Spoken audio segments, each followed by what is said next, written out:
Okay, let me give you feedback on your PowerPoint. There's a good contrast between the text and the background. When I look at the background, it has a watermark image. So unless you really don't have time anymore to look for a new picture, you should always find a picture with that watermark like this. And also the original resolution was a little too small for a full screen, so when you stretch out to fill the whole slide, the image starts to pixelating and starts showing some unwanted artifacts like here.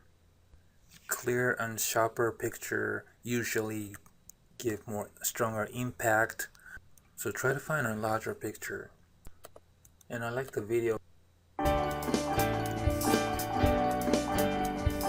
This is a very good video to show, and there's a pretty good contrast here.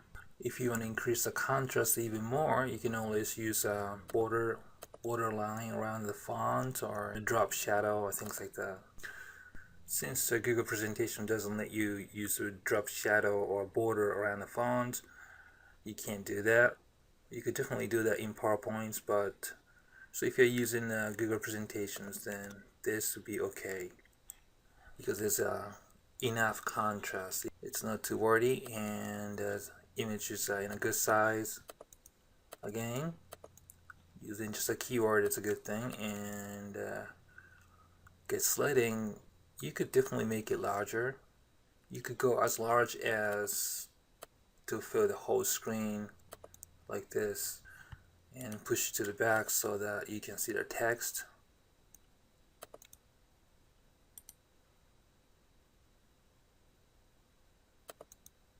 Of course, you're gonna have to change the position of the text if you do that.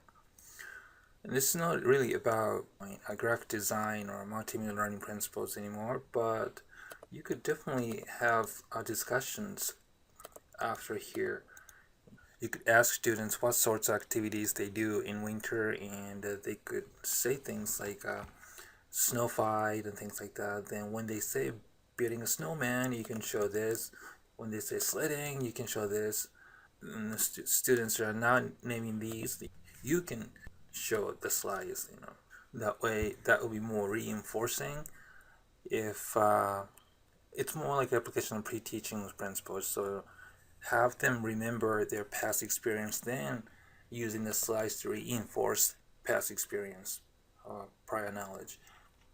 It's a great photo. It has a really good strong impact. It really pops. I like it, and there's a good contrast between the text and the picture. Since you are not really thinking about the consistency of the text location, when you have spring, when you have a picture like this, you could probably put spring. There's an open space right here, so you could probably use this space to put a text. I think it was a little too high, so you could probably put the text and the picture close to each other.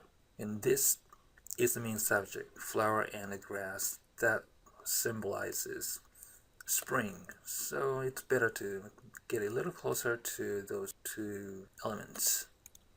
Spring. So now the text spring, flower, and the grass are close to each other rather than putting it high up here. If you have it here, the audience have to look at this, and this together. That's not too bad, but this will make it easier. So when items are close to each other, they tend to be stored in a memory together, so that's a good thing. When they are apart from each other, there's a less chance of being stored together in a memory. So those are the examples, 2 examples here. I like it. It's moving. It's nice. It draws the attention. That's good. I'm glad it's moving. Otherwise, it kind of looks like a showering the bunny, because this is kind of in the way. But because this is animated, it draws more attention, luckily, so that's okay. This has a watermark here, IC, stands for something I don't know. But anyway, it kind of makes people wonder about this, so it's kind of competing. It's not too much of a deal, but this is a noise nevertheless, so we're trying to eliminate noise as much as possible here, so you should try to find an image with that watermark like this. Size is okay. Whenever you see some extra space on the slide, you try to, challenge the limit. So you try to make it as large as possible without making it too large, without making the slides too cluttered. So, as long as it's, so in this case, you can make the picture larger, a little larger. Of course, you want to avoid images with the watermarks too. And this is kind of, well, I think that's better. And summer contrast is, well, I guess it's not too weak. Could be stronger than that, but you can't put a drop shadow, so you could try different colors. But I guess if white is the best of all the colors, one thing you could do is, just put backgrounds like this. Then this is one of the techniques I sometimes use to increase the contrast. I noticed that the background image is distorted, and also original picture was a little too small for the entire slide, so now it's a little blurry and pixelated. So you might want to find a larger picture for the background. Sharp and clear images tend to have stronger impact on the viewer, and that's what we're trying to achieve here too. And also, it's better if it's not distorted, so try not to distort the image. You apply the whole image to the background, that's why it got distorted.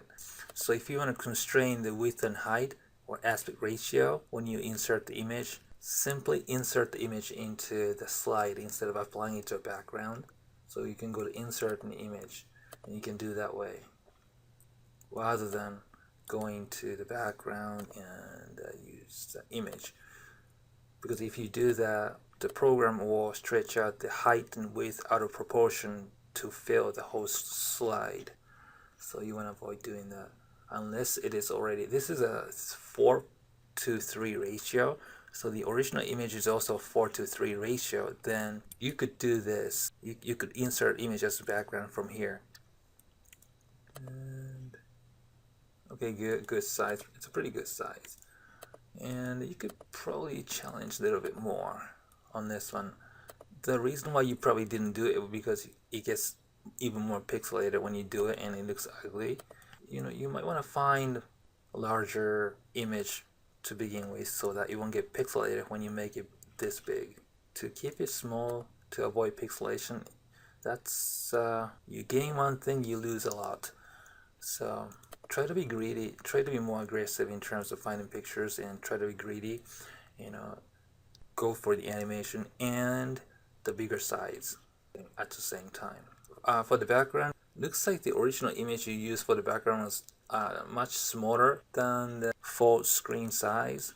So, and at this point, you already see some unwanted artifacts and the image is kind of blurry already. Always try to find a large image. Going from large to small is okay, but going from small to large is not a good idea. The projector resolution today, for example, in our lab, our projectors are set to 1200 by 900. So if your original image was 1200 pixels wide and 900 pixels high, tall, then you won't see fuzziness and blurriness or pixelations when you fill the whole screen, whole slide with the picture. And of course, you don't want to find poor quality pictures to begin with. Even if it's 1200 by 900, if it looks blurry or pixelated, then it's no good. You could definitely make it larger. Then again, it gets a little blurry, making it too blurry, so you kept it small. But the point is, you find a picture that doesn't get blurry when you make it large enough to comfortably see the details. So if the image quality gets poor at this size, then you might want to find a different picture. Okay, that's good size. You could probably make it a little larger, but try not to find pictures with the watermark like this. Not bad, good contrast. I wonder what this is. I think these are watermarks too. The actual image for this without the watermark could have been really good. And also when you inserted it, you kind of distorted it, so it's kind of screwed, sideways.